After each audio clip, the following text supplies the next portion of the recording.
আসসালামু আলাইকুম এভরিওয়ান, সবাইকে স্বাগতম জানাচ্ছি চ্যানেলের নতুন আরও একটি রেসিপি দেখার জন্য। আজকে নিয়ে হাজির হলাম একদম ক্রিস্পি একটি স্ন্যাক্স রেসিপি। ঘরে শুধু পাউরুটি, ডিম আর টমেটো থাকলে বানিয়ে ফেলতে পারবেন মজাদার এই স্ন্যাক্সটি। বানাতে সময় লাগবে মাত্র 10 মিনিট। ঝটপট করে নাস্তাটি বানিয়ে বিকালের নাস্তায় কিংবা মেহমান আপ্যায়নে রাখতে পারেন। আশা করি সকলেই পছন্দ করবে। তাহলে চলুন দেরি না করে দেখে নিই পুরো রেসিপিটি। প্রথমে একটা পুর বানিয়ে নিব।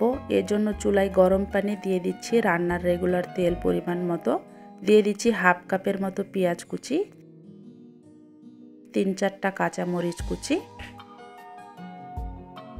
এখন পেঁয়াজ আর মরিচটাকে হালকা বাদামি কালার করে ভেজে নেব।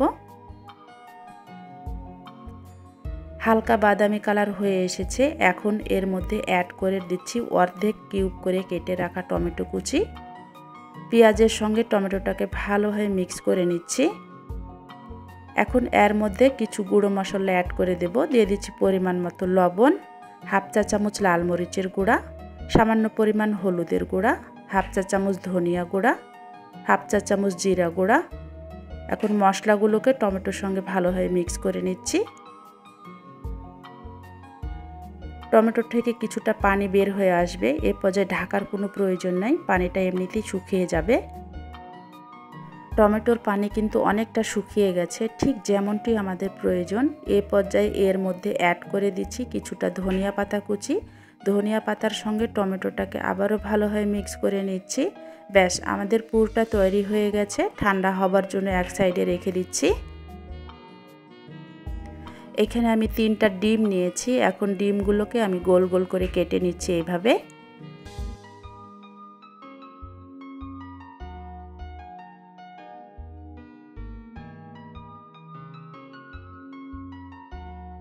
ডিমগুলোকে আমার কেটে নেওয়া হয়ে গেছে, এক সাইডে রেখে দিচ্ছি। ছোট্ট একটা বাটিতে নিয়ে নিচ্ছি 1 টেবিল চামচ ময়দা। এর মধ্যে একটুখানি পানি দিয়ে আঠালো পেস্ট বানিয়ে নেব, যা স্ন্যাক্সগুলো সিল করার কাজে লাগবে। বানানো হয়ে গেছে, এক সাইডে রেখে আমি কিছু পাউরুটি স্লাইস নিয়ে নিচ্ছি। এবারে একটা পাউরুটি স্লাইসের ওপরে বানিয়ে রাখা পুরটা দিয়ে দিচ্ছি। এইবারে দিয়ে দিচ্ছি ডিম, তার উপরে আবারও কিছুটা পুর দিয়ে দিচ্ছি। এবার বানিয়ে রাখা আঠালো পেস্টটা এভাবে আঙ্গুলের সাহায্যে 4 সাইডে লাগিয়ে নিচ্ছি। প্রথমে আমি 1 পিস পাউরুটি দিয়ে বানিয়ে দেখাচ্ছি। এবারে কাটারের সাহায্যে এভাবে কেটে নিচ্ছি।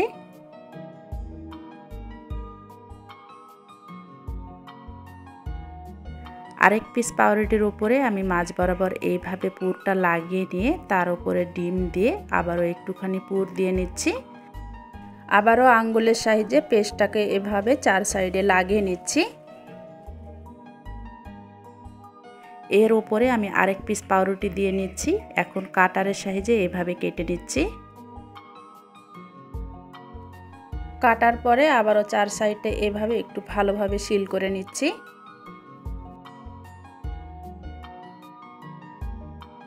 বোঝার সুবিধার্থে আমি আরেক পিস বানিয়ে দেখাচ্ছি।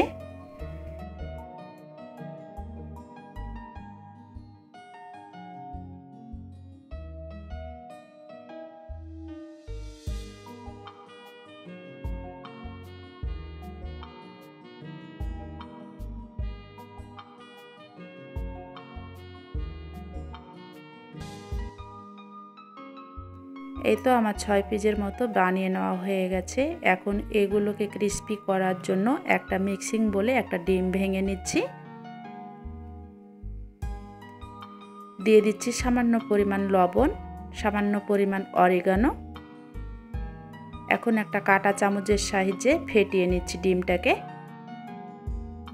এখন ডিমের মধ্যে নাস্তাগুলোকে ডিপ করে নিয়ে ব্রেড ক্রামে কোটিং করে নেব।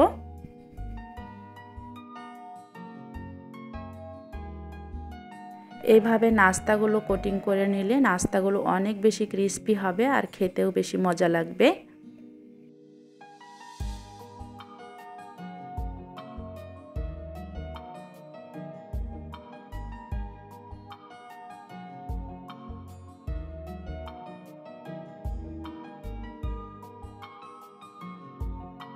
নাস্তাগুলোকে আমার কোটিং করে নেওয়া হয়ে গেছে। এখন এগুলোকে ভাজার পালা। ভাজার জন্য চুলায় আমি পর্যাপ্ত পরিমাণ তেল গরম হতে দিয়েছিলাম।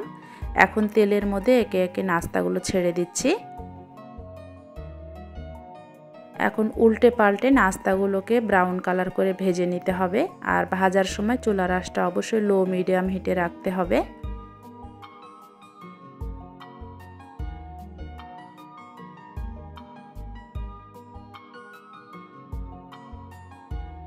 নাস্তাগুলোতে খুব সুন্দর একটা কালার চলে এসেছে। এখন তেল ঝরিয়ে নাস্তাগুলোকে আমি উঠিয়ে নিচ্ছি। এই তো খুব সহজেই তৈরি হয়ে গেল ক্রিস্পি ও ইউনিক স্ন্যাক্স রেসিপি। এখন এগুলোকে গরম গরম পরিবেশনের পালা। দেখতে যেমন লোভনীয় হয়েছে, খেতেও কিন্তু অসম্ভব মজাদার হয়েছিল। বাচ্চারা তো ভীষণ পছন্দ করেছে।